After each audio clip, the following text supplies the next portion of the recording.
ಕಾಂಗ್ರೆಸ್ ಸರ್ಕಾರ ಬಂದ ಮೇಲೆ ಮತಾಂಧ ಶಕ್ತಿಗಳು ತಲೆ ಎತ್ತಿವೆ. ಇದಕ್ಕೆ ಮೈಸೂರು ಘಟನೆಯೇ ಒಂದು ದೊಡ್ಡ ಉದಾಹರಣೆ. ಮೈಸೂರು ಗಲಭೆ ಪೂರ್ವ ತಯಾರಿ ಇರದೆ ಆಗೋದು ಸಾಧ್ಯನೇ ಇಲ್ಲ. ವಾಟ್ಸ್ಆಪ್ ಸ್ಟೇಟಸ್ ಹಾಕಿದ್ದಕ್ಕೆ ಇಷ್ಟು ದೊಡ್ಡ ಗಲಾಟೆ ಅಂದ್ರೆ ಹೇಗೆ?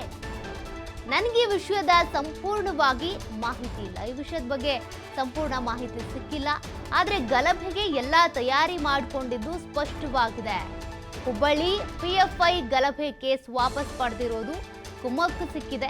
ಹೀಗಾಗಿನೇ ಈ ರೀತಿ ಗಲಾಟೆಗಳನ್ನ ಮಾಡ್ತಿದ್ದಾರೆ. ಭಯ ಇಲ್ಲ, ಕಾನೂನು ಕ್ರಮ ಆಗುತ್ತೆ ಅನ್ನುವಂಥ ಹಿಂಜರಿಕೆ ಇಲ್ಲ. ಹಿಂದೂಗಳ ಭಾವನೆಗೆ ಧಕ್ಕೆ ತರುವಂತ ರೀತಿಯಲ್ಲಿ ವರ್ತಿಸಿದ್ದಾರೆ. ಮೈಸೂರು ಗಲಭೆ ಕೇಸ್ಗೆ ಕೇಂದ್ರ ಸಚಿವ ಪ್ರಹ್ಲಾದ್ ಜೋಶಿ ಅವರು ಕಿಡಿಕಾರಿದ್ದಾರೆ. ಇದೆಲ್ಲವೂ ಕೂಡ ಪೂರ್ವ ತಯಾರಿ ಇಲ್ಲದೆ ನಡೆದಿಲ್ಲ. ಜೊತೆಗೆ ಕಾಂಗ್ರೆಸ್ ಸರ್ಕಾರ ಬಂದಾಗಲೆಲ್ಲ ಇಂಥ ಮತಾಂಧ ಶಕ್ತಿಗಳು ತಲೆ ಎತ್ತುತ್ತವೆ.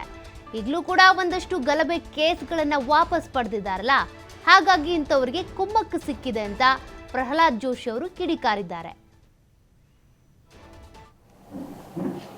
ಬಹಳ ದೊಡ್ಡ ಪ್ರಮಾಣದಲ್ಲಿ ತಲೆ ಎತ್ತಾ ಇದ್ದಾವೆ ಅನ್ನಲಿಕ್ಕೆ ಮೈಸೂರಿನ ಘಟನೆ ಒಂದು ಉದಾಹರಣೆ. ಯಾರೋ ಒಬ್ಬ ವ್ಯಕ್ತಿ ಏನೋ ಒಂದು ಸ್ಟೇಟಸ್ ಹಾಕಿದ ಅಂಥೇಳಿ ಇಷ್ಟು ದೊಡ್ಡ ಪ್ರಮಾಣದಲ್ಲಿ ಗಲಭೆ ಮಾಡೋದು, ಇದು ಪೂರ್ವ ತಯಾರಿಯಿಂದ ಆಗಲಿಕ್ಕೆ ಸಾಧ್ಯ ಇಲ್ಲ. ಇದರಲ್ಲಿನ ಎಲ್ಲ ಆಯಾಮಗಳಲ್ಲಿ ತನಿಖೆ ಆಗಬೇಕು.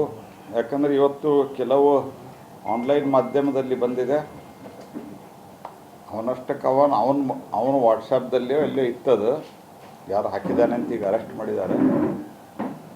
ಅದನ್ನು ಅಂದರೆ ಒಂದು ರೀತಿಯಲ್ಲಿ ತಯಾರಿ ಗಲಭೆ ಮಾಡಲಿಕ್ಕೆ ಎಲ್ಲ ಕಾಲದಾಗೂ ಯಾವ ರೀತಿ ತಯಾರಿ ಇಟ್ಕೊಂಡಿರ್ತಾರೆ ಅನ್ನೋದು ಇದು ಅತ್ಯಂತ ಗಂಭೀರವಾದಂಥ ವಿಷಯ ಇದೆ.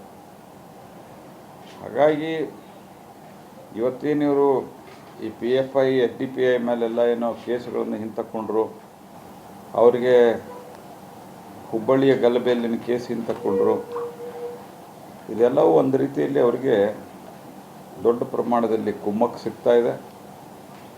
ಅನೇಕರು ಹಿಂದೂಗಳ ಭಾವನೆಗೂ ಸಹಿತ ಧಕ್ಕೆ ಆಗುವ ರೀತಿಯಲ್ಲಿ ದೊಡ್ಡ ಪ್ರಮಾಣದಲ್ಲಿ ವರ್ತಿಸಿರುವಂಥ ಉದಾಹರಣೆ ಇದೆ.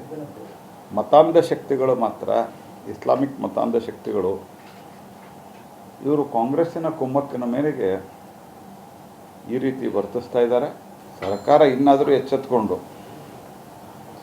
ನೀವು ಈ ರೀತಿಯಾದಂಥ ನಿಮ್ಮ ಎಡಬಿಡಂಗಿತನದ ಕಾರಣದಿಂದನೇ ಕಾಂಗ್ರೆಸ್ ಪಾರ್ಟಿ ಈಸ್ ನೋವೇರ್.